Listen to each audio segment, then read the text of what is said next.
Alhamdulillah, Alhamdulillahil malikid dayan, wassalatu wassalamu ala sayyidina Muhammadin waladi Adnan, wa ala alihi wa sahbihi wa tabi'in tabi'ina ila akhiriz zaman. Wa ashhadu an la ilaha illallah wahdahu la syarika lah, wa ashhadu anna sayyidana Muhammadan abduhu wa rasuluhu alladhi kana khuluquhul Qur'an. Amma ba'du, fa ya ayyuhan nas, فيا أيها الحاضرون اتقوا الله حق تقاته ولا تموتن إلا وأنتم مسلمون.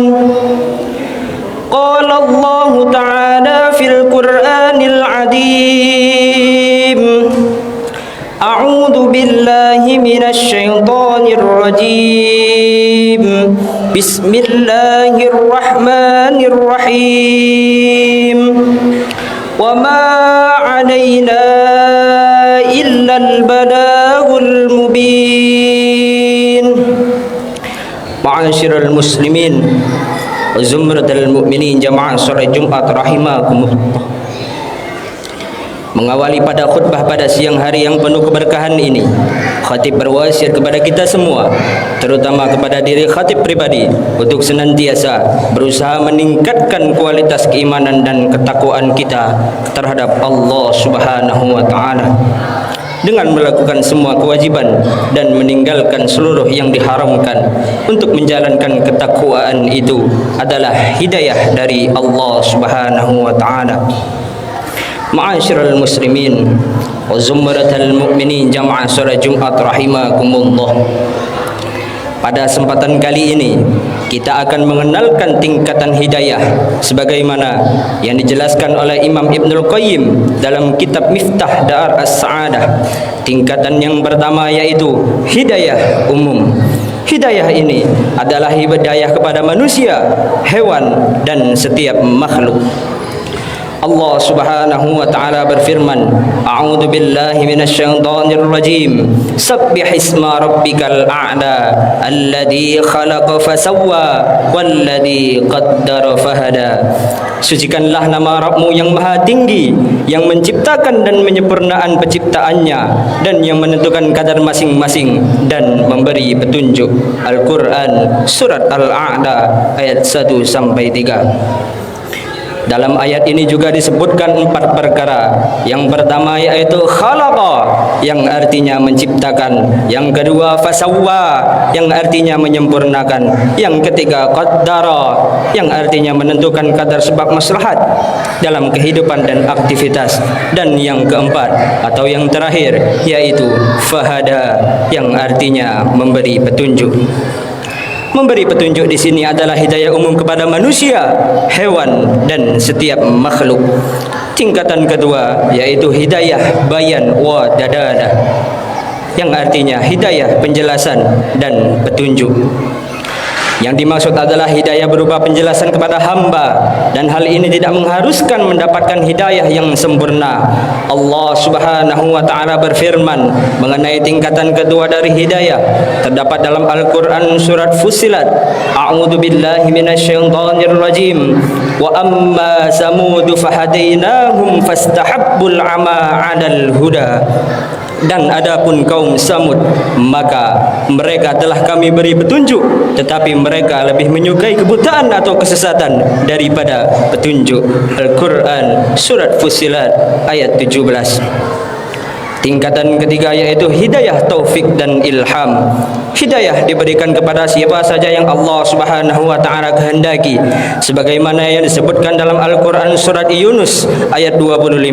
A'udzu billahi minasyaitonir rajim. Wallahu yad'u ila daris salam wa yahdi man yasha'u ila siratim mustaqim. Allah Subhanahu wa taala menyeru manusia ke dalam salam atau surga ini dan menunjuki orang yang dikehendakinya kepada jalan yang lurus. Ada yang diberikan berupa hidayah penjelasan, tetapi belum tentu mendapatkan hidayah taufik. Innaka la tahdi man ahbabta walakinallaha yahdi man yasha. Sesungguhnya kamu tidak akan dapat memberi petunjuk kepada orang yang kamu kasihi, tetapi Allah Subhanahu wa taala memberi petunjuk kepada orang yang dikehendakinya.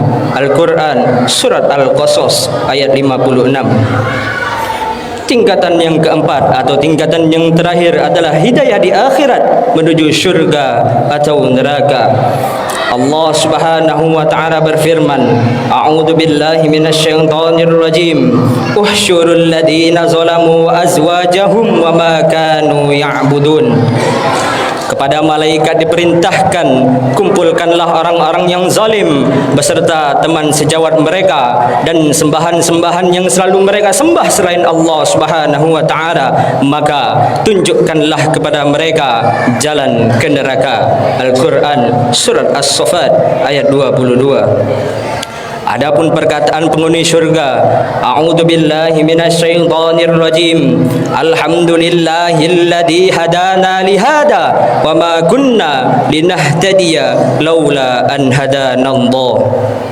Segala puji bagi Allah Subhanahu wa taala yang telah menunjuki kami kepada syurga ini, dan kami sekali-sekali tidak akan mendapat petunjuk kalau Allah Subhanahu wa taala tidak memberi kami petunjuk. Al-Qur'an surat Al-A'raf ayat 43. Itulah pembagian tingkatan hidayah dari Imam Ibnul Qayyim rahimahullah. Ma'asyiral muslimin wa zumratal mu'minin jamaah salat Jumat rahimakumullah. Catatan yang perlu kita ingat adalah tugas kita ketika menasihati, berdakwah dan amar ma'ruf nahi mungkar hanyalah sekedar menyampaikan dengan sejelas-jelasnya. Hal ini sebagaimana Allah Subhanahu wa taala ingatkan, wa ma 'alaina illal balagul mubin.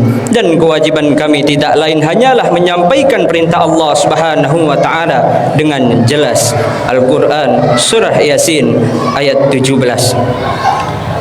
Syekh As-Sa'di rahimahullah pernah berkata, tugas setiap rasul hanyalah memberikan penjelasan yang segambrang-gambrangnya sesuai yang diperintahkan oleh Allah Subhanahu wa taala. Sedangkan untuk memberikan hukuman bukanlah tugas para rasul. Jika yang dijelaskan itu diterima, maka itu adalah taufik dari Allah Subhanahu wa taala.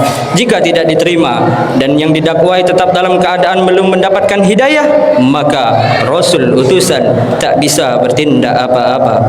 Tafsir As-Sa'di halaman 734 sampai 735. Firman Allah Subhanahu wa taala dalam Al-Qur'an surat Al-Baqarah ayat 256. A'udzu billahi minasyaitonir rajim. La ikraha fid din. Qad tabayyana ar-rusydu minal ghayy. Tidak ada paksaan untuk memasuki agama Islam. Sungguhnya telah jelas jalan yang benar daripada jalan yang sesat.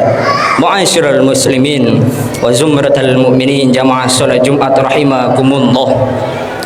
Jadi harus kita ingat, saling menasihati tetap ada, saling mengingatkan tetap ada. Namun tugas khatib, tugas penceramah, tugas da'i, tugas ulama hanyalah sebatas hidayah bayan wa dalalah saja. Sampai pun yang kita dakwai keluarga ataupun tetangga kita, hidayah itu kuasa Allah Subhanahu wa taala. Tak ada paksaan untuk beragama. Semoga Allah Subhanahu wa taala memberikan hidayah kepada kita semua. Amin ya rabbal alamin.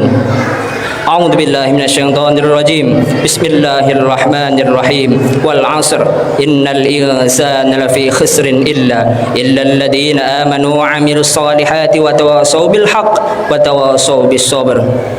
بارك الله لي ولكم في القرآن العظيم ونفعني وإياكم بما فيه من الآيات والذكر الحكيم أقول قولي هذا وأستغفر الله العظيم لي ولكم ولسائر المسلمين والمسلمات والمؤمنين والمؤمنات فاستغفروه إنه هو الغفور الرحيم.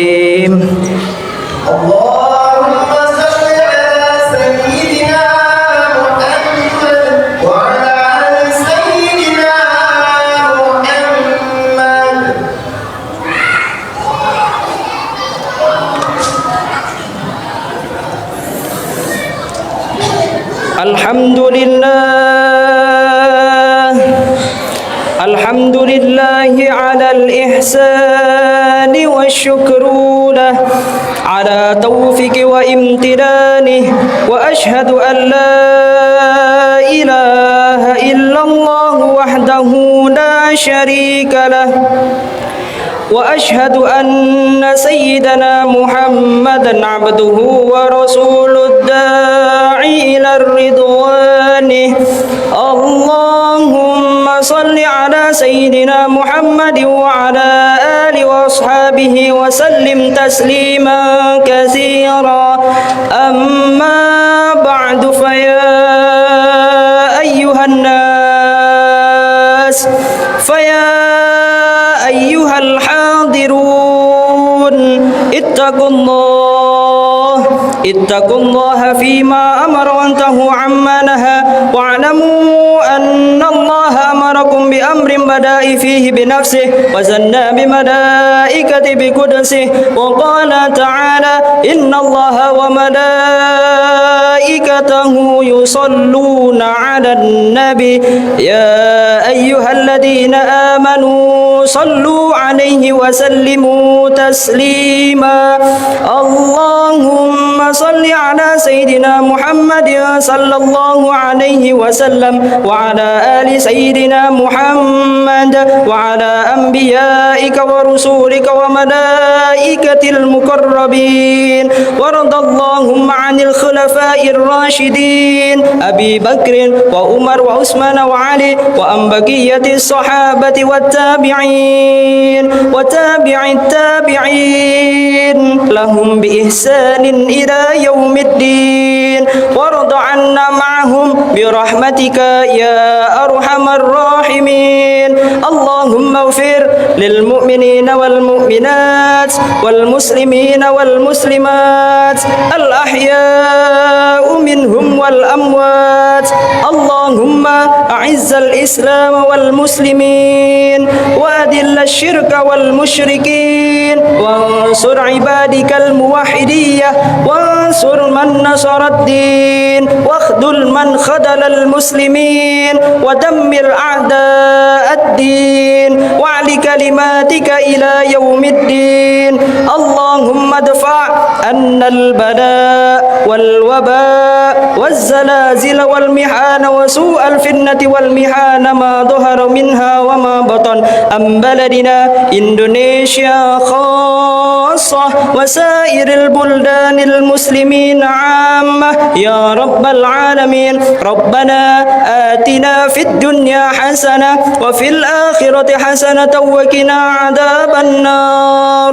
عباد الله إن الله يأمرنا بالعدل والإحسان وإيتاء ذي القربى وينهى عن الفحشاء والمنكر والبغي يعظكم لعلكم تذكرون فاذكروا الله العظيم يذكركم واشكروه على نعمه يزدكم ولا ذكر الله أكبر والله أعلم ما تصنعون.